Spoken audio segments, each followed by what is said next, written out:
சகோதரர்களான மணிவண்ணன் மற்றும் சுந்தரன் இருவரும் வறுமையிலிருந்து வெவ்வேறு மனப்போக்குடன் வளர்ந்தனர். மணிவண்ணன் அறத்தை விட்டு பெற்ற செல்வம் நிலைக்காது. நாம் உழைப்பே நம்மை உயர்த்தும், பிறர் பொருட்களுக்கு ஆசைப்படக்கூடாது என்று எண்ணினான். அவன் சிறிய வேலைகள் செய்து நேர்மையுடன் வாழ்ந்தான்.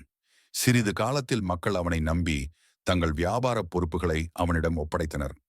உழைப்பும் நம்பகத்தன்மையும் காரணமாக அவனிடம் செல்வம் மெல்ல மெல்ல வளர்ந்தது.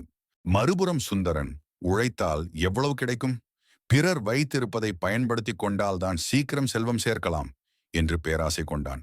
ஒரு நாள் அயலானின் நிலத்தையும் இன்னொருவரின் நகையையும் சதி செய்து கவர்ந்தான். சில நாள்கள் பெருமையோடு வாழ்ந்தான். ஆனால் விரைவில் அவனது சதி பற்றி அனைவரும் அறிந்தனர்.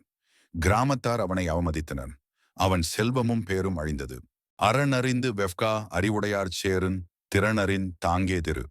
பிறர் பொருளை கவர விரும்பாத அறநெறி உணர்ந்த பெருமக்களின் ஆற்றலுக்கேற்ப அவர்களிடம் செல்வம் சேரும். மணிவண்ணன் அறம் காக்கும் வாழ்க்கையை பின்பற்றியதால் செல்வம் அவனிடம் வந்து சேர்ந்தது.